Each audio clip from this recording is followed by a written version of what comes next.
Aí nós te agradecemos, ó Deus, porque a tua palavra é a verdade, é o que nos guia, é o que nos alimenta, é o que abre os caminhos para nós, é luz para o nosso caminho, para os nossos pés, é lâmpada. Por isso, Senhor, nós te agradecemos e pedimos para que as verdades da tua palavra, ó Deus, venham de encontro aos nossos corações, meu Pai, em nome do Senhor Jesus. Amém, meus irmãos?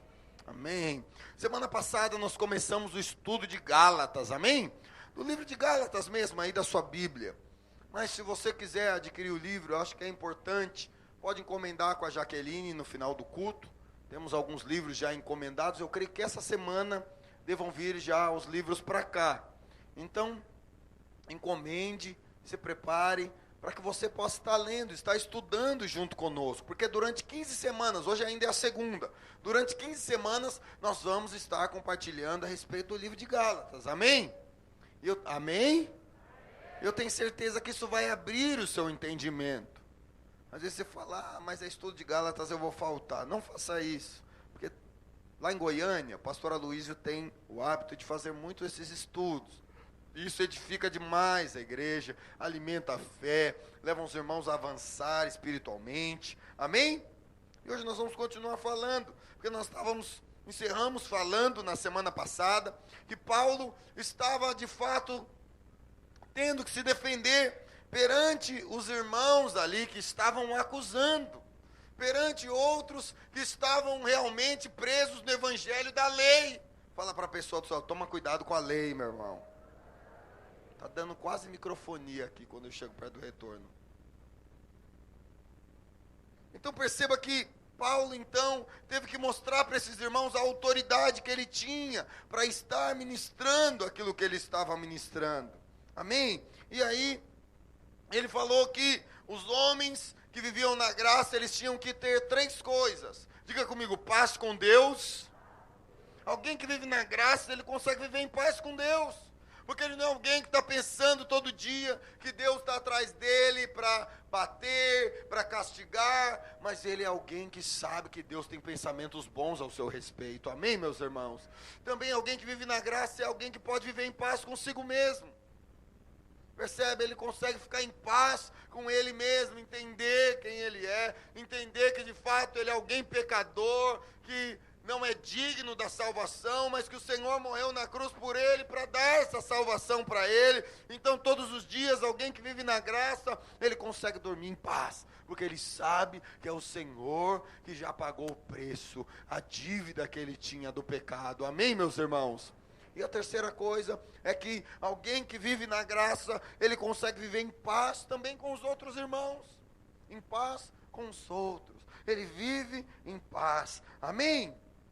Então vemos que esse era o tipo de evangelho que o apóstolo Paulo estava ensinando. Mas ensinando para quem? Para os gentios. Diga comigo, gentios. Quando eu lia gentil na Bíblia, eu ficava pensando que era gente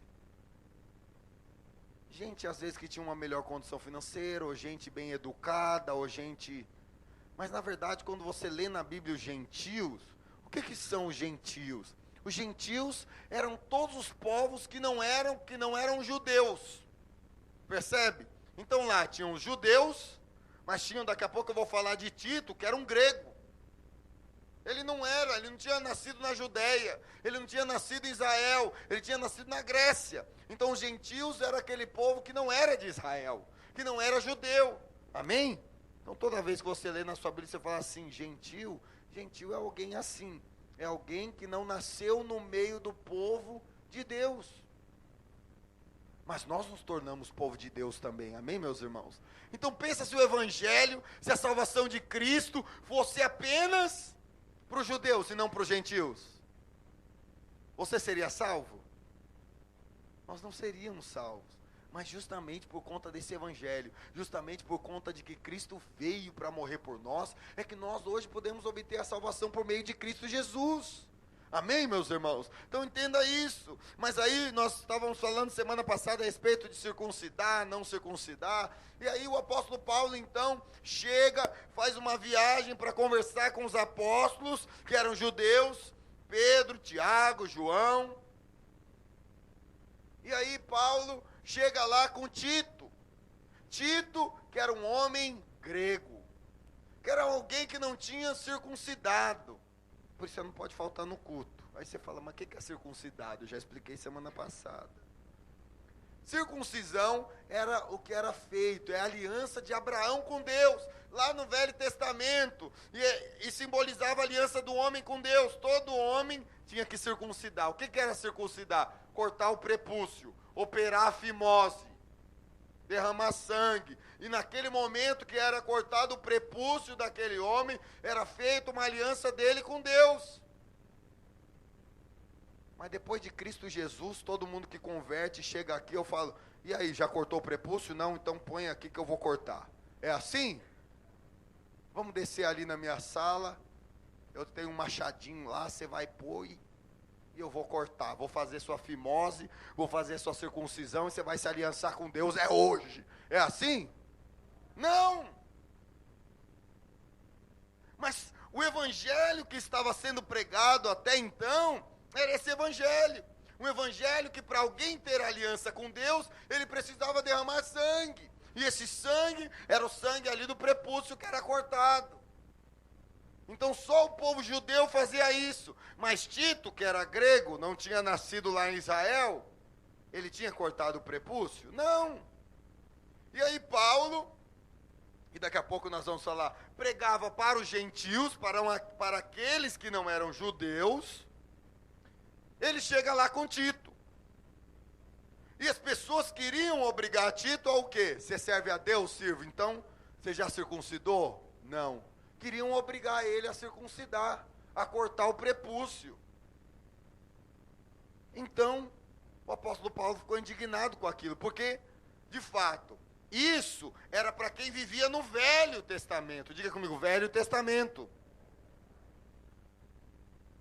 Mas Cristo dividiu a história entre Velho Testamento e Novo Testamento, antes de Cristo e depois de Cristo. Amém, meus irmãos?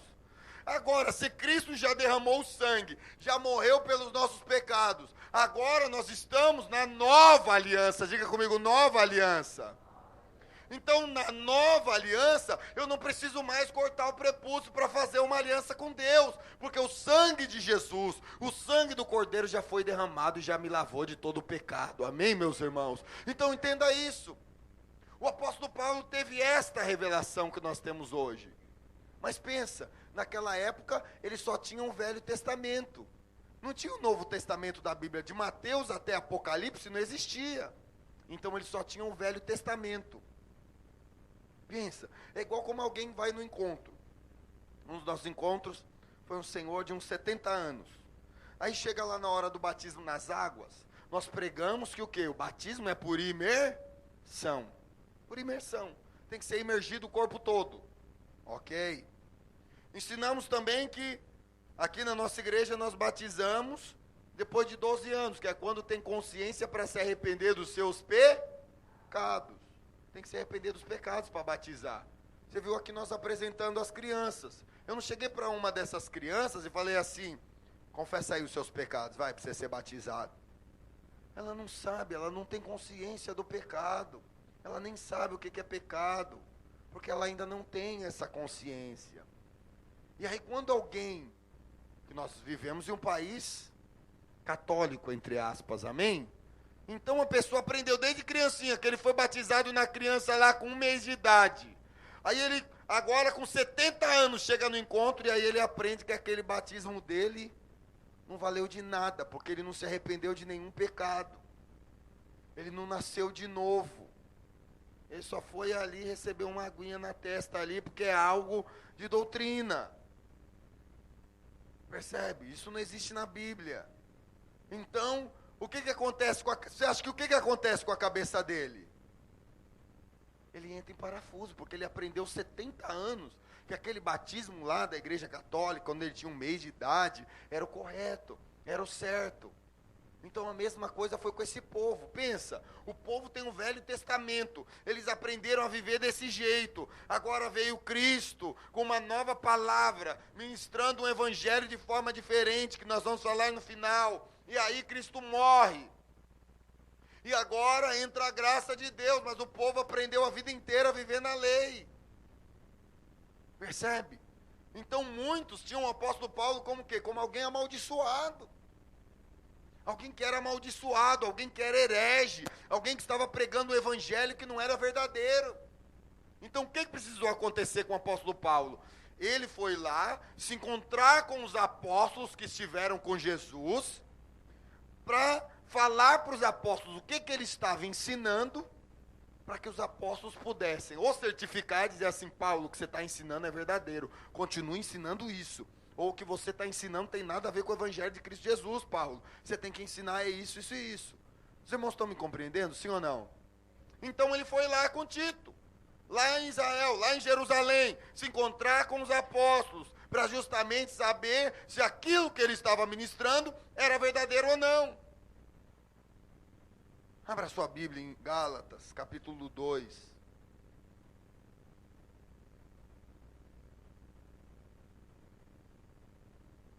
Então, a primeira coisa, Paulo foi lá procurá-los para que ele não corresse em vão. Diga comigo, correr em vão. Olha lá, Gálatas 2, verso 1. Aqui é uma segunda viagem, ou terceira, de Paulo, para lá, para conversar com os apóstolos. E diz assim: 14 anos depois, subi outra vez, ele já tinha ido, a Jerusalém com Barnabé, levando também Tito. Subi em obediência a uma revelação e lhe expus o evangelho que prego entre os gentios. Os gentios são aqueles que não são crentes, como eu falei, amém? Que não são judeus. Mas em particular, aos que pareciam de maior influência, para que de algum modo não correr ou ter corrido em vão. Então pensa, querido, o apóstolo Paulo estava investindo a vida dele no evangelho, investindo a vida dele em ensinar as pessoas a palavra de Deus. Então olha a preocupação dele. Qual que era a preocupação dele? Eu vou correr em vão, eu vou gastar minha vida inteira ensinando algo que depois não seja verdade? Você me entende, sim ou não? Então, ele foi lá procurar os apóstolos para que eles certificassem de que aquilo que ele estava ensinando era o quê? Verdadeiro, era de Deus. Então ele procurou, e aí os apóstolos certificaram ele. Perceba que o apóstolo Paulo não andava sozinho. Olha para a pessoa do seu lado e pergunta para ela: você anda muito sozinho, meu irmão? É por isso que nós somos uma igreja em células. É por isso que você precisa se reunir com os irmãos. É por isso que você precisa estar aqui no culto domingo. É só para cumprir uma religião? Não. Não é uma religião. Tem que ser um relacionamento vivo com Deus e com a igreja, que são os irmãos. Então perceba isso, querido. O apóstolo Paulo foi lá e procurou ajuda. Ajuda de quem? Do corpo, daqueles apóstolos, a proteção. Diga para a pessoa que está aí do seu lado: no corpo, eu estou protegido. Já percebeu isso? Eu percebi porque eu fiz 2 anos de anatomia na faculdade, eu repeti uma vez, nunca faça isso, e tive que fazer de novo. Então, lá em anatomia, eu aprendi que, fazendo 2 anos, tinha que aprender alguma coisa, né? Que os órgãos mais vitais do nosso corpo, eles estão o quê? Protegidos. Fala comigo, protegido. Por que você tem um crânio aí que envolve o seu cérebro? Porque qualquer pancadinha podia furar a sua cabeça e você morrer na hora. É ou não é? Existe um crânio, um osso aqui, protegendo a sua massa encefálica. Para o quê? Você cair aqui de cabeça, você não morre. Tem que cair de mais alto. Amém? Percebe? Não é qualquer situação que vai te matar, meu filho. Porque você está protegido. Seu coração, existe aqui um tórax, aqui existem ossos aqui, ó, protegendo os seus pulmões, protegendo seu coração. Por quê? Porque justamente são órgãos vitais. O que mais? Você tem não sei quantas camadas de pele aí, acho que umas 8, se eu não me engano, são 8? Quem sabe aí, as enfermeiras, a Katsui, a Aline, eu quero ajuda dos universitários agora. Vamos lá. Quantas camadas de pele? 8? 8? É. Estão falando 7 ou 8, tá bom. É aceitável. 7 ou 8. Para o quê? Para que é a sua pele? Só para te dar uma cor? Só para você tomar um bronze de vez em quando? E mudar de cor? Ou um ser mais branquinho, outros mais moreninhos, é isso? Não. É para sua proteção também. Percebe, querido? Preste atenção.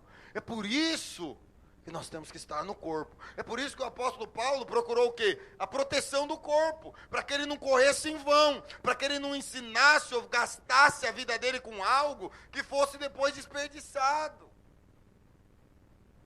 Fala para a pessoa do seu lado, no corpo de Cristo, sua vida jamais vai ser desperdiçada. Percebe?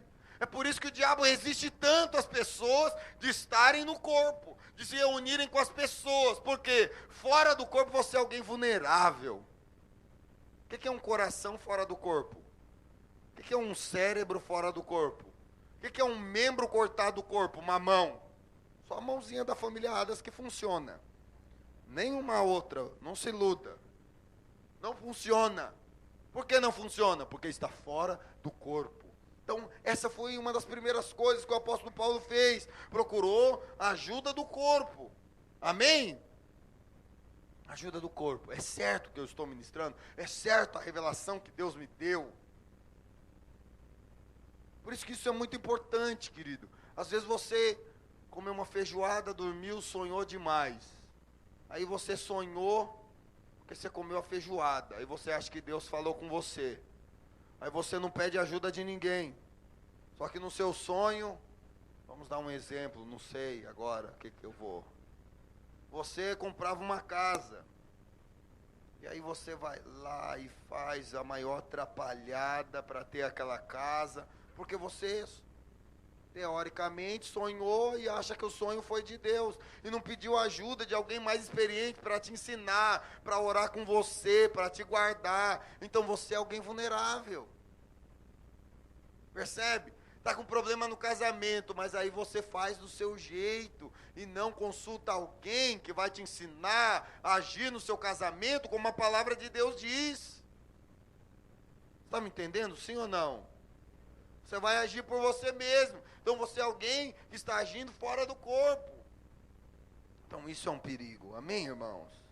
Isso é um perigo. A segunda coisa, vamos continuar lendo lá em Gálatas 2, verso 3. Paulo agora não aceita o erro de doutrina dos irmãos. Olha o que diz lá então, Gálatas 2, verso 3. Contudo, nem mesmo Tito, que estava comigo, sendo grego, foi constrangido a circuncidar-se. Olha lá, queriam constranger Tito. E aí, Tito, já cortou o prepúcio? Já circuncidou? Não, ainda não. Por que não? Você vai cortar então. No 4. Isto por causa de falsos irmãos que se entremeteram com o fim de espreitar a nossa liberdade que temos em Cristo Jesus e reduzir-nos à escravidão, aos quais nem ainda por uma hora nos submetemos, para que a verdade do Evangelho permanecesse entre vós. Amém, meus irmãos? Então veja aí ele escrevendo aos Gálatas, que justamente constrangeram Tito para Tito circuncidar, mas Paulo não concordou com aquilo, porque aquilo não era a palavra de Deus, e justamente ele está falando, queriam constranger a nossa liberdade em Cristo Jesus, nos fazendo escravos, percebe, querido? Então, Jesus é a nossa nova aliança, amém, irmãos? Então perceba que nós estamos entrando no estudo, né? Nós vamos ter mais 13 semanas, então Jesus é essa aliança, né? Que faz você viver debaixo da graça. Não é mais pelo seu mérito, não é mais por você cortar o prepúcio, ou por você dizimar e achar que Deus agora é obrigado a te abençoar. Percebe? Não é pela lei, mas você hoje foi chamado para viver pela graça. Amém, irmãos? Estão me entendendo? Então é isso que você precisa entender, porque esse é uma nova aliança que o Senhor nos chamou para viver. Percebe? Então o apóstolo Paulo foi contra aquele ensino errado. Porque até então, nós vamos falar mais semana que vem, eles não criam na eternidade. Antes de Jesus, nenhum deles cria que alguém vivia pela eternidade, ia para o céu. Não existia isso. Não existia. Eles achavam que a vida se resumia àqueles dias que tinham aqui na terra. Percebe? Então essa era a aliança com Deus, para que o homem pudesse ser bem sucedido nos seus dias aqui na terra. Essa era a mentalidade do Velho Testamento. Mas no Novo, Cristo veio ampliar isso e mostrar, e Paulo também, que existiu o quê? A eternidade. A eternidade. Veio trazer essa revelação. Então aquele povo não tinha essa revelação. Então veja, quantos lugares hoje talvez você vê um evangelho pregado todo torto. Nós ensinamos aqui que você deve dizimar e ofertar, amém? Mas você nunca vai ouvir nessa igreja que quem não dizima vai para o inferno. Mas tem igrejas que pregam isso, sabia? Ou dá ou desce. Ou você dizima ou você vai para o inferno. Tem igrejas que pregam isso. Mas isso é bíblico? Não. Estão criando um contexto fora da palavra de Deus. É a mesma coisa que o apóstolo Paulo estava fazendo aqui. Isso não é mais. Isso é a lei. Isso é o Velho Testamento. O apóstolo Paulo estava ensinando para aquele povo. Tem outras. Você precisa ter aquela roupa adequada. A saia. A mulher não pode usar calça, porque calça é roupa de homem. E é o cabelo. E aí se cortar o pelo da axila. Se cortar... Entende? Sua salvação está comprometida. Então entenda que não é o que a palavra de Deus diz. Não tem a ver com o evangelho. Um jugo é colocado debaixo, aliás, em cima dos ombros das pessoas. E era contra isso que o apóstolo Paulo estava se levantando. Porque eles estavam ali constrangendo Tito, para Tito, de fato, circuncidar. Mas você vê por aí também outros pregando o evangelho light. Primeiro é a família. Onde você lê na Bíblia que primeiro lugar é a família? Você já leu isso na Bíblia? Olha, primeiro lugar, você cuida da sua família, tá bom? Depois, você faz a obra de Deus. Depois, você se preocupa com Deus e com a igreja. Isso não é bíblico. Isso não é evangelho. O que Cristo falou? Toma sua cruz e siga-me. Aquele que não entristece pai, mãe, esposa, filho, filha, vizinho, periquito, papagaio, não pode ser meu discípulo. Mas onde você ouviu que a família é em primeiro lugar? Eu não sou contra a família não, eu amo minha família. Ontem até saí com minhas filhas, levei elas para brincar e tudo. Você me entende, sim ou não? Mas nada para mim, não é porque eu sou pastor, irmãos, é porque isso é um padrão na minha vida. Primeiro são as coisas de Deus. Ah, mas primeiro é Deus, depois a família, depois a igreja. Você quer separar a cabeça do corpo? Se Cristo é o cabeça e corpo é a igreja, então Cristo é tudo. Fala pessoal, Cristo é tudo, meu irmão. Percebe? É Cristo e a igreja, ele é um só, é cabeça. É a cabeça e o corpo. E depois a família. Quando eu casei, uma das coisas que eu falei para minha esposa, você vai ser a última. Eu já falei, irmãos. Falei, sabe o que vai acontecer? As pessoas vão usar nosso carro, nós vamos levar os irmãos para casa, e você vai ser a última a ir embora da igreja. É isso que você quer para você? O que acontece hoje? Tem dia que eu nem sei aqui com quem que está meu carro. Não é assim? Quem me conhece, está mais perto, sabe. Acaba o culto aqui, eu não sei nem quem que está meu carro. Por quê? Porque esse é meu estilo de vida. Entende? Esse é o meu princípio. Primeiro a igreja. Primeiro a igreja. Entende? Mas que evangelho que prega que primeiro é a família? Onde viram isso? Em que Bíblia? Então o apóstolo Paulo estava ali justamente confrontando coisas que tinham a ver com o quê? Com coisas que não estavam mais no Novo Testamento, que nem tinha sido escrito ainda. Então pensa como ele foi perseguido. Porque se ainda não estava escrito, o povo não tinha base para viver aquilo. Percebe? Eles só tinham as palavras de Jesus ali, porque ainda não tinha sido escrito.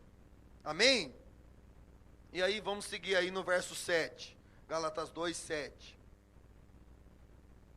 Antes, pelo contrário, quando viram que o evangelho da circuncisão me foram confiados como da incircuncisão, me fora confiado como a Pedro da circuncisão, pois Pois aquele que operou eficazmente em Pedro para o apostolado da circuncisão, também operou eficazmente em mim, para com os gentios. E quando conheceram a graça que me foi dada, Tiago, Cefas, que é Pedro, e João, que eram reputados colunas, me estenderam a mim e a Barnabé, a destra da comunhão, a fim de que nós fôssemos para os gentios, e eles para os da circuncisão, recomendando-nos somente que nos lembrássemos dos pobres, o que também me esforcei por fazer. Amém, meus irmãos? Então olha o que ele continua dizendo aqui, que Deus levanta pessoas. Diga comigo, Deus levanta pessoas. Então olha o que ele fala aqui, que Pedro, Tiago e João, que estavam lá com ele, chamaram ele para ter comunhão. Perceba, querido, que para quem é judeu, não é igual o brasileiro que chama qualquer um para comer na mesa, para tomar junto. Não é. O judeu, para uma pessoa sentar na mesa dele, tem que ser alguém que ele tem aliança, que ele tem muita estima. Não é qualquer um que senta na mesa do judeu e come com ele. Percebe? E o que eles fizeram com Paulo e com Barnabé? Senta aqui com a gente, vem comer com a gente, vem ter comunhão com a gente, vem se aliançar conosco. Declarando o quê? Que era verdadeiro aquilo que Paulo pregava. Mas aí o que Paulo fala aqui para os Gálatas? Olha, Pedro, Tiago e João e os outros foram levantados como apóstolos daqueles que eram da circuncisão, daqueles que eram judeus. Diga comigo, judeus.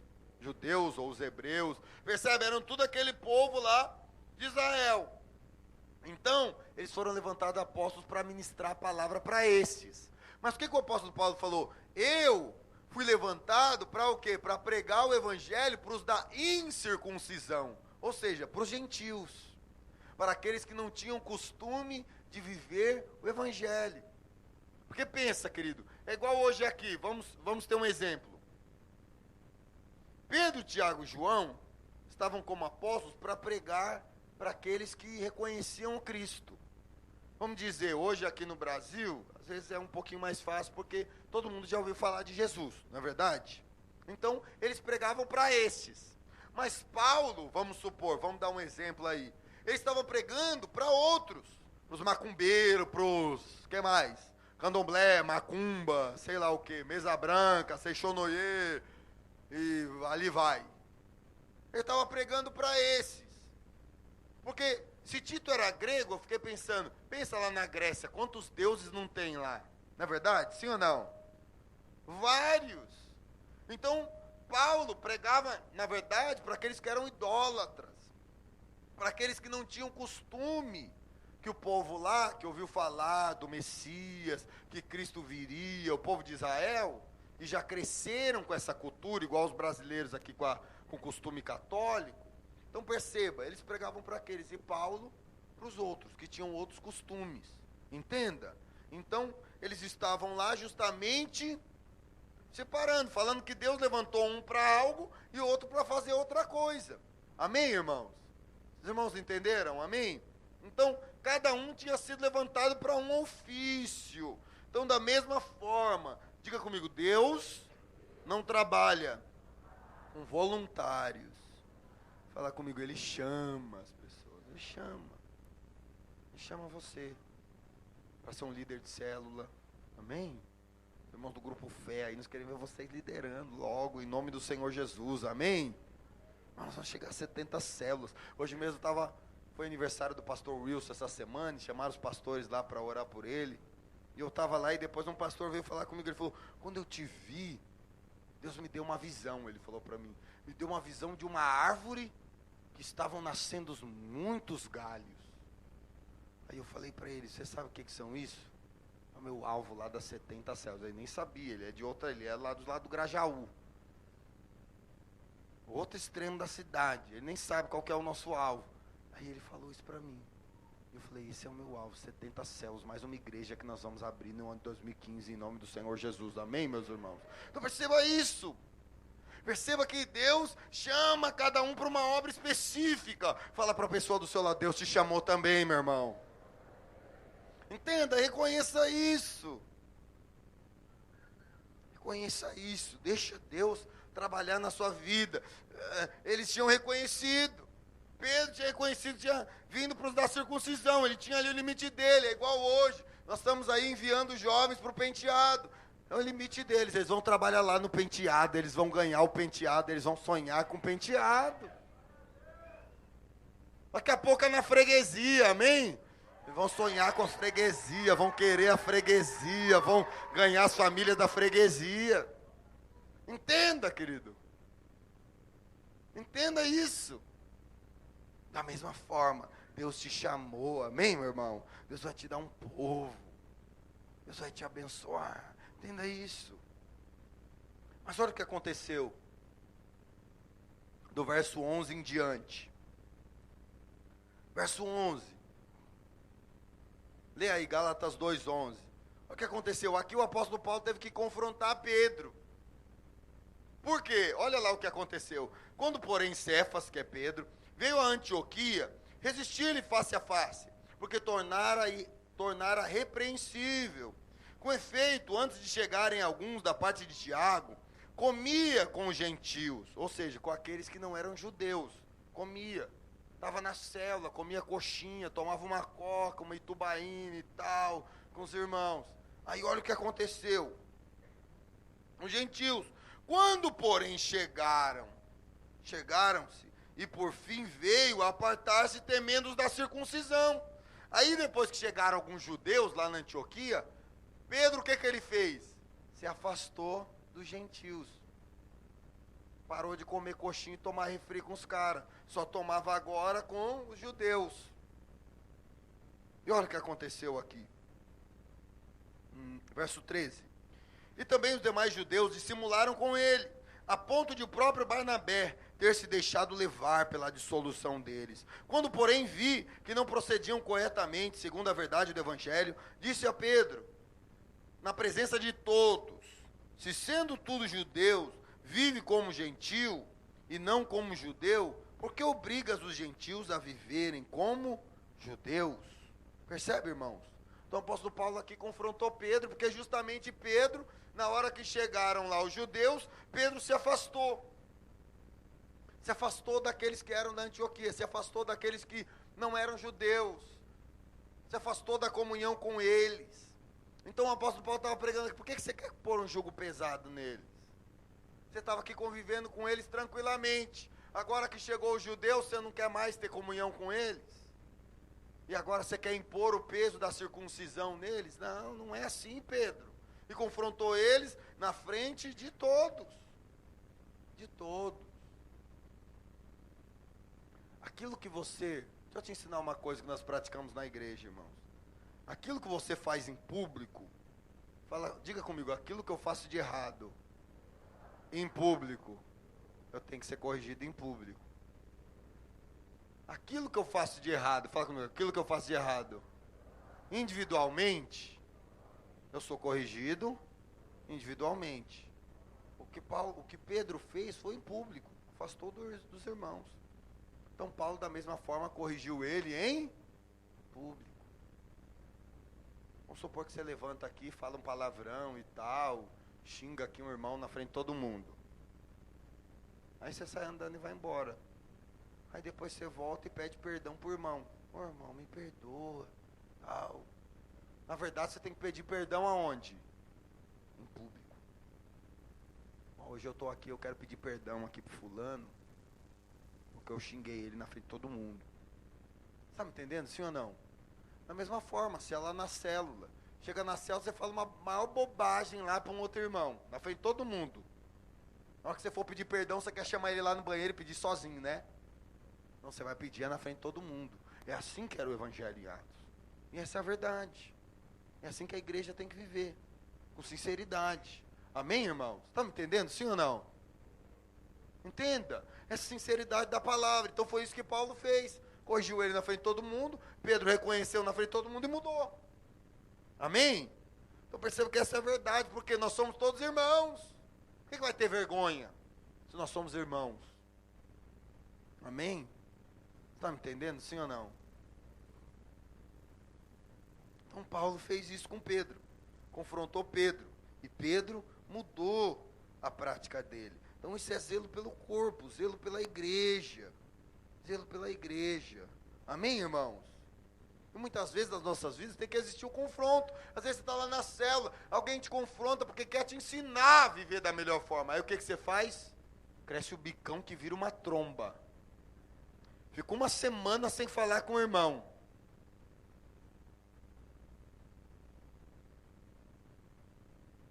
Já chega na célula com bicão.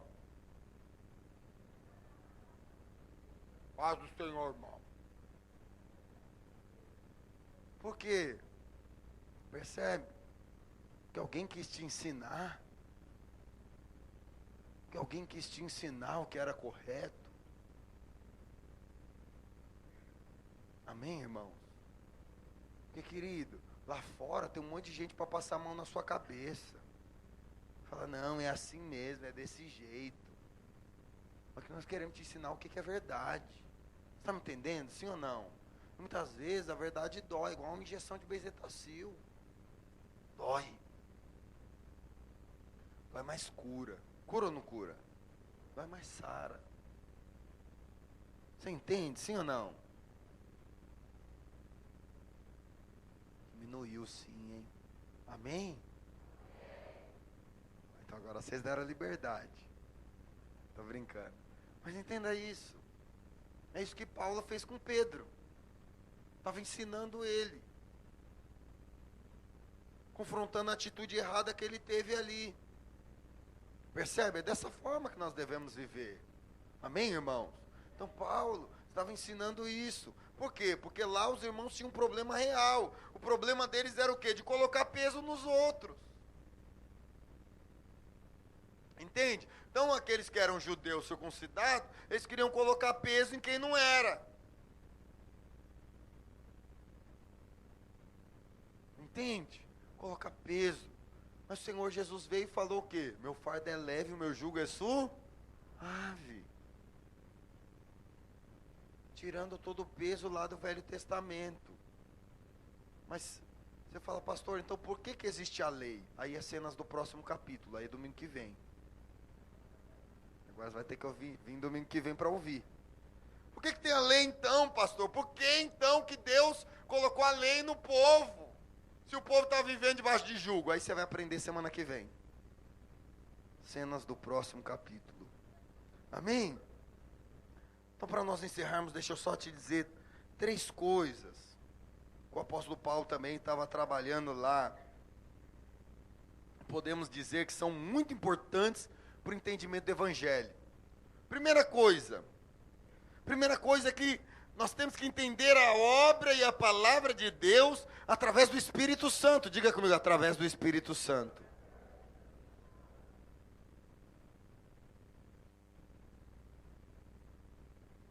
Sabe por quê, irmãos? Tem muita heresia por aí.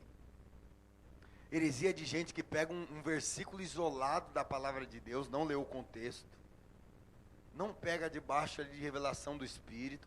Aí o que faz? Pega só aquele versículo e quer praticá-lo, quer vivê-lo, manipula a palavra de Deus para que ela se torne em favor dele ou dela. Você está me entendendo? É por isso que quando nós lemos a palavra de Deus, tem que vir revelação no nosso espírito, amém? O Espírito de Deus vai nos revelar as verdades da palavra de Deus para que nós sejamos transformados. O que mais? A obra de Deus também. O que produz encargo no seu coração para você falar assim, eu quero ser um líder de célula? Sou eu? É o seu líder? Não. Só o Espírito Santo pode produzir encargo na vida de alguém.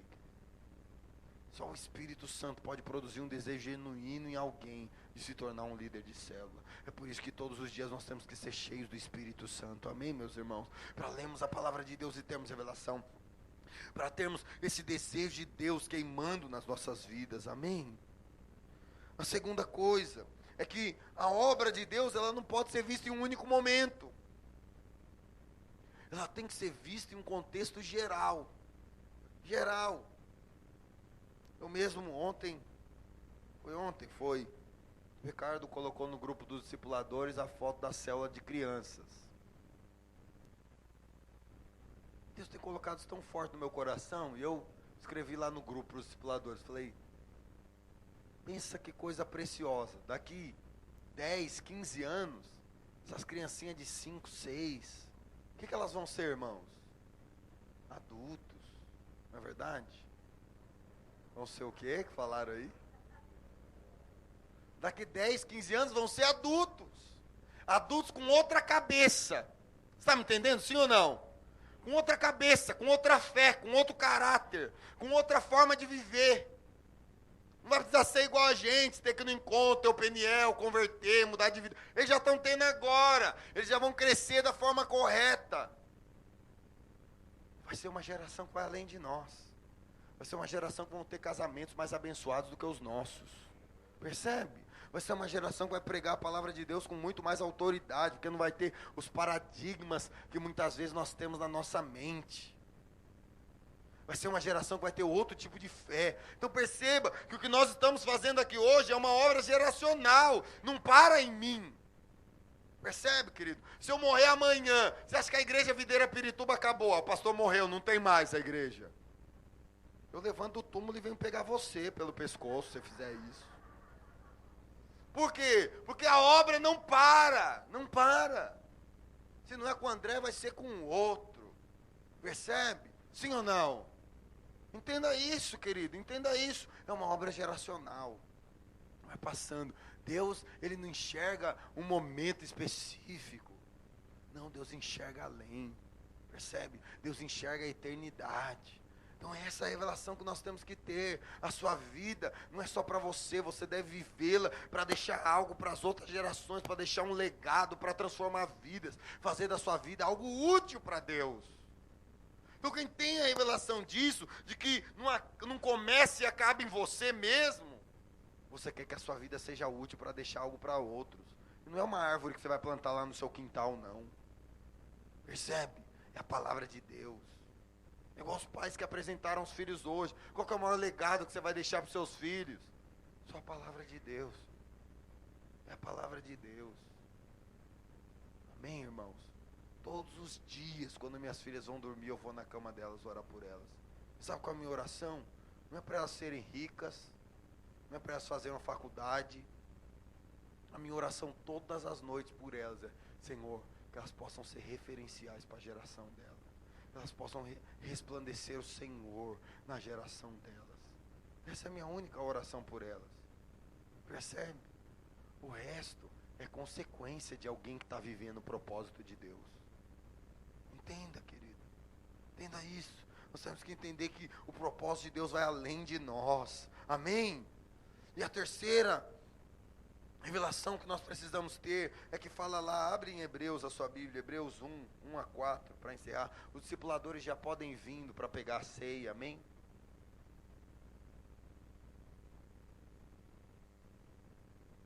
Hebreus 1 a 4.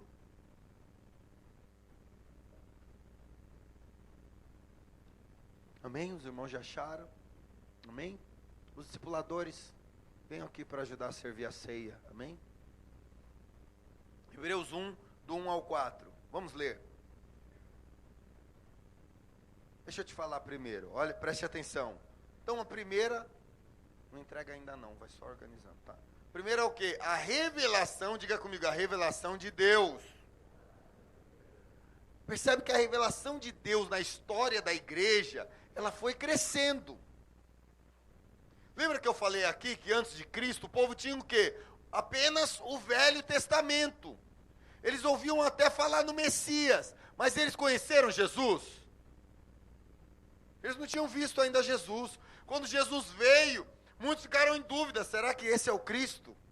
Alguns achavam que Cristo ia ser o rei de Israel, que ia tirar o povo de Israel da opressão dos romanos. Porque percebe que quem governava sobre o povo de Israel nessa época eram os romanos. Então eles pensaram que Jesus ia vir como um rei, tirá-los da opressão dos romanos e fazê-los alguém que ia ter um rei. Esse rei ia ser Jesus. Mas aí veio um homem que se dizia filho de Deus, cura os enfermos, liberta os cativos, faz sinais e depois é crucificado do lado de 2 ladrões. Como que ficou a cabeça deles? Porque eles não tinham revelação. Então perceba que a revelação de Deus, olha o que o apóstolo, provavelmente foi o apóstolo Paulo que escreveu Hebreus, nós não sabemos quem foi o autor. Então provavelmente foi ele, justamente mostrando isso. Então perceba o que está escrito aqui, porque essa revelação de Cristo nas nossas vidas e na vida da igreja, ela foi uma crescente, amém? Então olha o que diz lá em Hebreus 1:1. Havendo Deus outrora falado muitas vezes, diga comigo, muitas vezes, e de muitas maneiras aos pais pelos profetas, diga comigo, pelos profetas. Então Deus já havia falado muitas vezes com as gerações passadas, através de quem? Dos profetas, diga comigo, dos profetas. Através dos profetas. Pode vir aqui, cadê o Adriano? Pode ir tocando aqui um. 2. Nesses últimos dias nos falou pelo Filho. Agora Deus não falou mais pelos profetas. Deus agora falou por quem? Pelo seu Filho. Filho com F maiúsculo, é Jesus. Filho, a quem constituiu herdeiro de todas as coisas, pelo qual também fez o universo. Ele, percebe, agora ele vai descrever quem é Jesus. Ele que é o resplendor da glória, a expressão exata do seu ser, sustentando todas as coisas pela palavra do seu poder. Depois de ter feito a purificação dos pecados, assentou-se à direita da majestade nas alturas, tendo se tornado tão superior aos anjos, quanto herdou mais excelente nome do que eles. Amém, meus irmãos? Então perceba que a revelação de Cristo, ela era uma crescente no meio da igreja. Ela tem que ser também uma crescente, diga comigo, crescente, na minha vida. Os discipuladores podem. Tem que ser uma crescente. Cristo falava, Deus falava através dos profetas. Agora não é mais pelos profetas, agora é pelo Filho, o próprio Filho de Deus. Diga comigo, o próprio Filho de Deus. Percebe? Era o próprio Cristo. E fala aqui que ele era o resplendor da sua glória. Esse sua ainda é com S maiúsculo. A glória de Deus foi revelada por meio de Cristo Jesus. Por meio de Cristo. Meus irmãos vão entregar a ceia.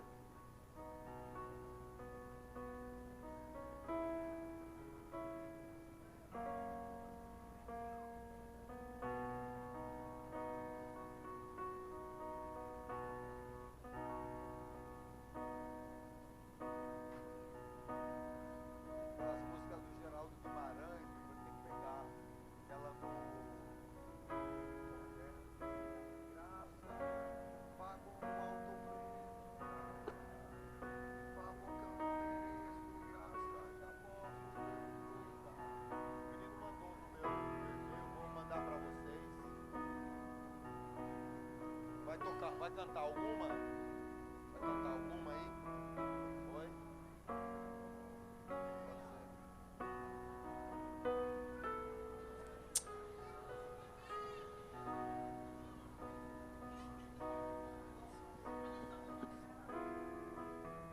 Seus filhos estão chegando para tomar ceia com você, amém?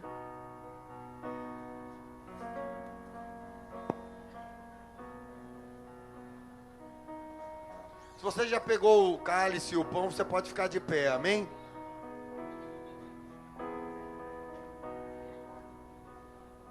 Oh, Espírito Santo de Deus.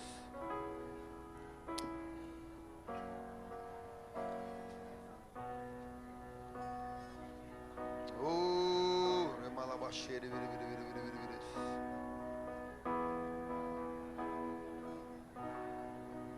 oh, Espírito Santo.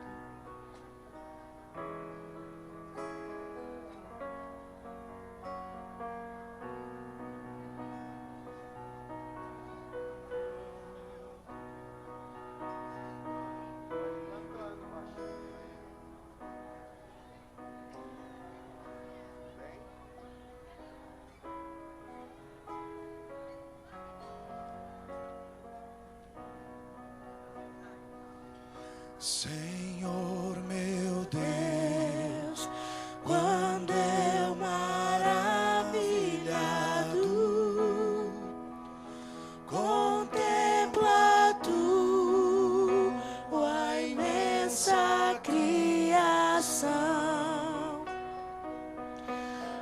céu e a terra, os vastos oceanos,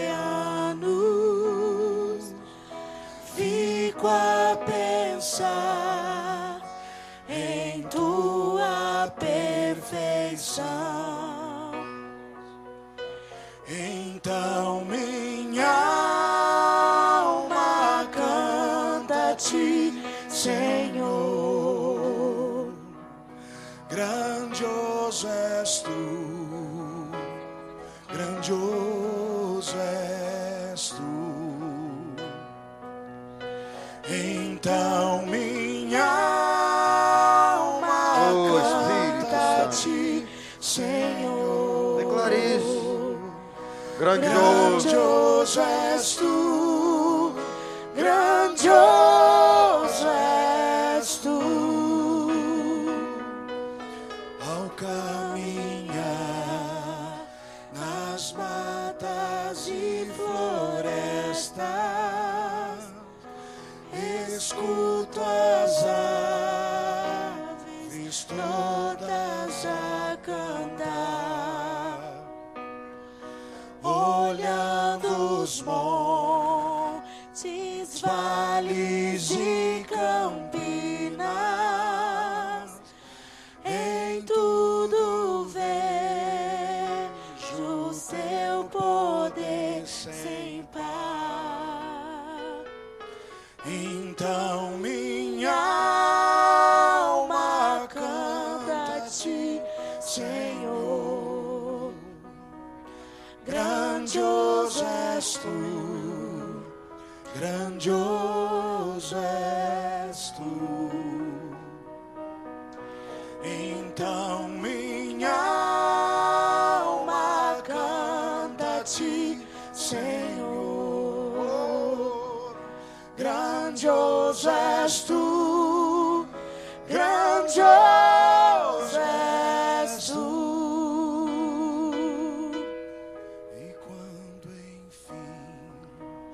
Se você ainda não pegou o pão ou o cálice, acene aí com a sua mão. Se você ainda não pegou,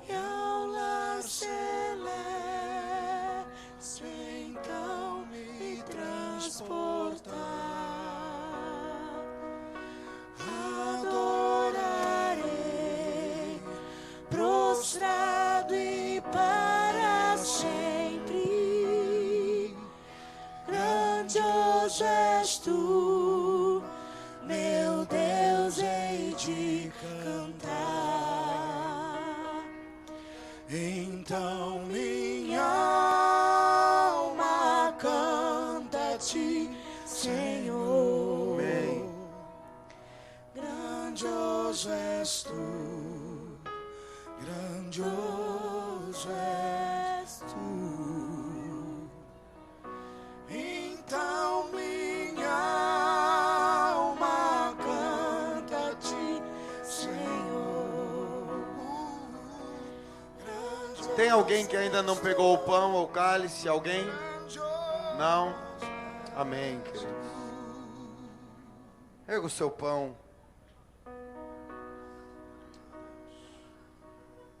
Pede uma oração comigo, diga assim: